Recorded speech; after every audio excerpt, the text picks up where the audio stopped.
Yo mes petits raccoons, comment ça va? Je suis chaud patate pour le sujet du jour qui est: peut-on vivre en Thaïlande avec 353 euros par mois?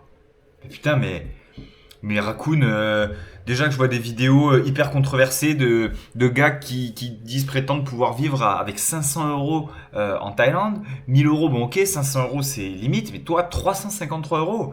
Mais raccoon, t'as pété les plombs quoi, raccoon. Bon. On va mettre les points sur les i. Donc du coup, comme vous le savez, en Thaïlande, il y a des zones qui sont plus chères que d'autres zones. Vous avez Phuket qui est cher, Samui qui est cher. En règle générale, les îles sont assez chères. Puis si vous allez dans le nord, c'est moins cher. Du côté de Chiang Mai, Chiang Rai et compagnie. Après, vous avez Pattaya qui est pas cher. Bangkok qui est pas si cher que ça non plus. Bon, vous avez des zones assez intéressantes. Vous avez Hua Hin aussi, qui est pas mal. Et donc, aujourd'hui, je vous ai concocté un petit budget, le budget du raccoon. On est sur la chaîne des raccoons, les gars. On n'est pas sur la chaîne des Picsou, hein, de Donald. Hein. On n'est pas des canards fortunés. Hein. Non, non, non. C'est la chaîne du raccoon. Donc au moins, voilà. Je tiens ma réputation de gros raccoon. Donc, il faut savoir que dans ces zones, il y a des loyers à 7000 bahts. Il y a des loyers à 6000, 7000, 8000 bahts. Sans problème. Voilà. Petit studio. Et vous allez voir, c'est pas des taudis les trucs. Hein. C'est des trucs avec un petit balcon, une télé. Ils sont même meublés. C'est n'importe quoi. Il y a un frigo et tout. Enfin, c'est n'importe quoi. Donc 7000 bahts, ça revient à peu près à un peu moins de 200 euros en fait. C'est ça, 180 euros à peu près. Donc ça existe. Hein. C'est pas que dans les films ce genre de loyer. Et ensuite, il faut compter quelques dizaines d'euros d'électricité. Donc 500 bahts, ça fait à peu près 15 euros, 20 euros d'électricité par mois. Voilà pour un petit studio. Donc en gros, avec 7500 bahts, vous pouvez avoir un petit logement. Bon, ce sera pas le grand luxe, hein, mais ce sera pas dégueulasse non plus. Ensuite, vous avez la nourriture. Donc le poste de la nourriture, vous allez devoir le matin cuisiner. Donc ce que j'appelle cuisiner, c'est faire 2 ou 3 œufs avec un café. Parce que pour moi, je trouve que ça sert à rien d'aller dépenser de l'argent bêtement. Sachant que le corps, en vrai, tu lui donnes un fruit, des protéines à base d'œufs, etc. Il sera très content. Et ensuite, il te reste plus que 2 repas dans la journée. Et ces deux repas, tu les prendras dehors. J'ai pris comme base 70 bahts. Donc il faut savoir que dans ces zones-là, Chiang Mai, etc., ou même Hua Hin, vous avez, même à Pattaya, hein, vous avez des restaurants locaux où vous pouvez manger pour moins que 70 bahts. Hein. Vous avez des plats à 40 bahts. Vous avez des plats à 50 bahts, vous avez des plats à 60 bahts. Moi, sur les 2 repas qui vous restent de la journée, je vous ai compté 70 bahts. Donc j'ai pas fait non plus le raccoon de base. J'aurais pu faire vraiment le chien et vous compter 40 bahts, tu vois, genre voilà. Mais non, non, je vous ai compté 70 bahts, que vous puissiez prendre une bouteille d'eau, des conneries, enfin voilà. Donc voilà, vous avez ces 2 repas-là. Ensuite, il vous faudra une carte SIM. Alors j'ai pas inclus le Wi-Fi, on pourrait le rajouter, mais le Wi-Fi, en fait, il est dans la plupart des appartements que vous louez, en fait, le Wi-Fi, il y a toujours une box, enfin, dans la majeure partie des cas, sinon il faudra rajouter 20 euros au budget. Mais je vous ai quand même compté une carte SIM, donc la carte SIM du 7-Eleven à 300 bahts par mois, donc ce qui fait à peu près 9 euros, quelque chose comme ça. Par contre, excusez-moi, j'ai oublié pour la nourriture de vous faire la conversion. Donc 136 euros de budget nourriture par mois. Pour la carte SIM, 300 bahts. Donc 300 bahts, ça fait 8 euros pour pouvoir continuer à diffuser des vidéos si vous faites des vidéos, parler à vos proches, etc. Peu importe. Alors, j'ai compté de l'essence. Pourquoi j'ai compté de l'essence? Je pourrais ne pas compter l'essence. Tout comme je pourrais ne pas compter le scooter. D'ailleurs, je ne l'ai pas compté parce que j'estime que si vous venez en Thaïlande, ne serait-ce qu'avec la modique somme de 5000 euros et que vous avez quelques investissements à droite à gauche qui vous permettent d'avoir une mini-rente ou une pension d'invalidité ou ce que vous voulez, eh bien j'estime que vous êtes dans l'obligation d'avoir 3 ronds de côté pour acheter un scooter. Vous pouvez très bien avoir un scooter pour 400, 500, 600, 700 euros. Hein. Donc voilà, des 125, des Honda Civic, des Honda Click, il y en a à l'appel. Donc voilà. Donc j'estime que cette dépense-là, je la compte pas dans le budget. Et donc il y aura un petit peu d'essence, donc il y aura à peu près 10-15 euros d'essence. Donc moi j'ai compté 500 bahts d'essence, voilà, donc 37,5, donc ça fait 13 euros d'essence, voilà, 13,30 euros. Pareil, j'ai été assez généreux parce que franchement, si vous roulez pas trop, vous pouvez vous en tirer même pour moins que ça, pour 9-10 euros tu vois, par mois. Par contre, si je divise vraiment au taux actuel qui est de 38 aujourd'hui, on est à 352,63. Donc on est à 353 euros. Donc je vous ai pas menti. Donc il y avait beaucoup de détracteurs dans ma vidéo Vivre à Koh Samui pour 1000 euros.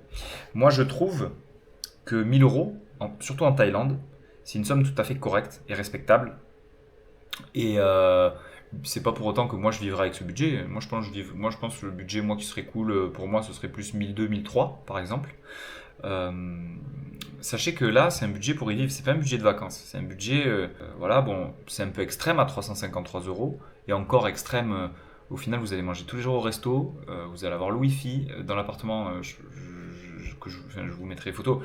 Vous avez une petite télé, vous avez un petit canapé, vous avez un petit balcon. Enfin, il y a de l'espace pour travailler. C'est vraiment l'idéal pour monter un business en ligne si vous n'avez pas un rond et que vous voulez allouer que, je sais pas, 300 ou 400 euros par mois. Et c'est vraiment incroyable parce que moi, comme je le répète, moi, je suis un assoiffé de liberté. C'est-à-dire que moi, mon but premier dans la vie, c'est la liberté. Même si je suis un gros bosseur, je veux avoir le choix de travailler. Et je veux travailler pour moi. Bon, c'est ce que je fais déjà depuis l'âge de mes 23 ans. Voilà, depuis que j'ai 23 ans, je suis indépendant. Donc j'ai quand même bifurqué très tôt, très jeune. Et voilà, j'ai vraiment une soif de liberté absolue. Et pour moi, vivre avec 350 euros à Hua Hin ou à n'importe où, à Chiang Mai, pour moi, ce n'est pas de la survie en fait. Parce que là, avec seulement 350 euros, vous allez passer le mois et vous n'avez rien travaillé. Enfin, vous n'allez pas travailler. C'est-à-dire vous avez dépensé simplement 350 euros. Donc ici, par exemple, je sais pas, vous êtes salarié, vous gagnez 1500 balles, vous avez payé votre loyer, votre nourriture, votre truc, nanana. À la fin, il vous reste pas grand-chose non plus. Donc au final, vous avez pas mangé 2 fois au resto par jour. Hein. Ça avait très bien commencé en France. Ben, ça coûte la peau des couilles, ne serait-ce que de commander un Deliveroo, etc. Un Uber Eats, ça coûte la peau des couilles.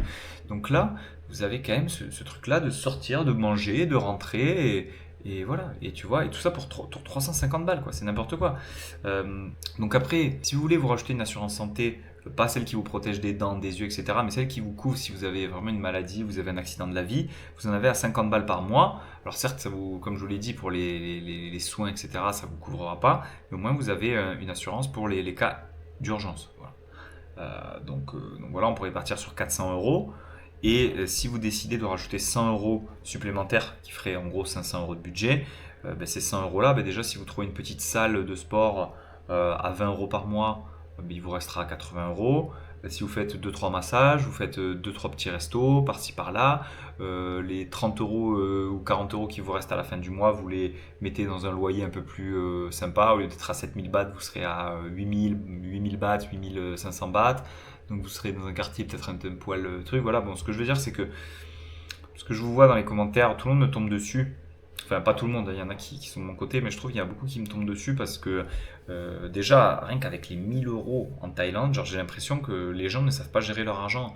Je pense que la plupart d'entre vous, vous avez un problème avec les restrictions et vous vous récompensez beaucoup trop d'après moi. Voilà. Il n'y a qu'à vous voir, vous êtes tous gros en fait. Donc si vous voulez, il faut apprendre à se modérer et vous serez pas plus malheureux. Hein.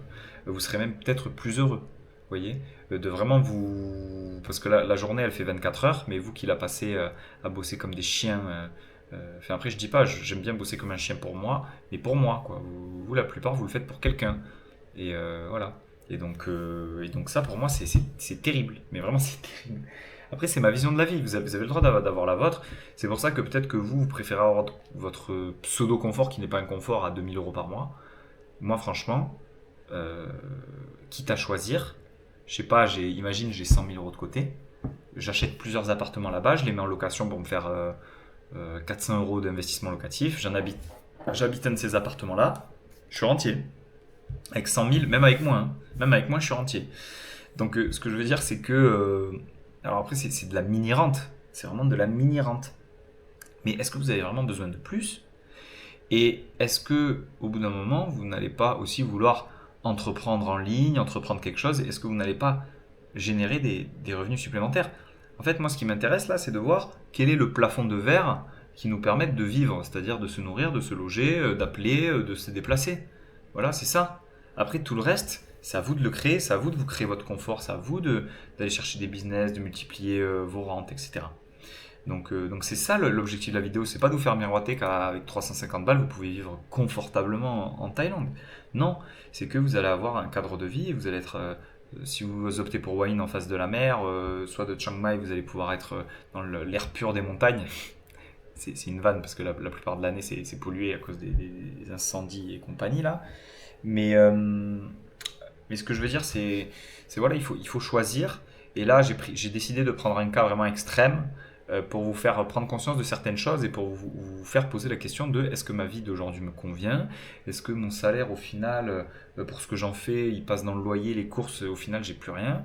Est-ce que il vaudrait pas mieux épargner, investir, etc.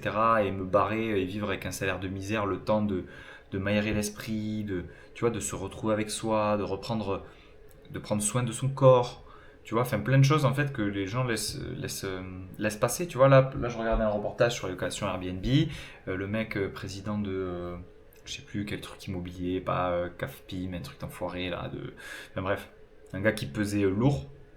Et c'est le cas de le dire parce que le mec avait un poste haut placé et tu le voyais sur son fauteuil truc, il était vraiment surpoids de chez surpoids. Donc je me dis même des mecs comme ça qui gagnent du pognon, en fin de compte, ils sont même pas dans le confort de leur propre corps. C'est-à-dire que là, le mec, il est sur sa chaise.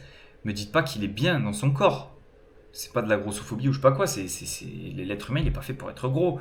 L'être humain, il est fait pour courir, chasser, etc. Bon, on a évolué, on le fait plus, mais on est obligé de se maintenir.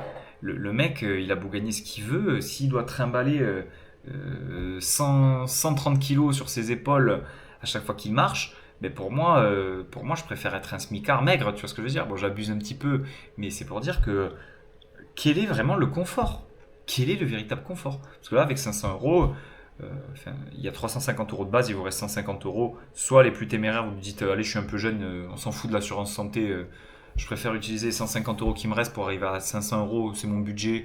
Et avec ces 150 euros, je me fais plaisir, je fais des massages, je fais quelques restos, je vais à la laverie, je lève pas mon linge, j'en ai rien à foutre.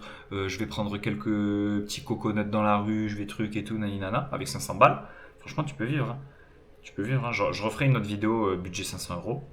Et voilà, pour moi c'est ça, c'est ça la vie, ça passe par la liberté.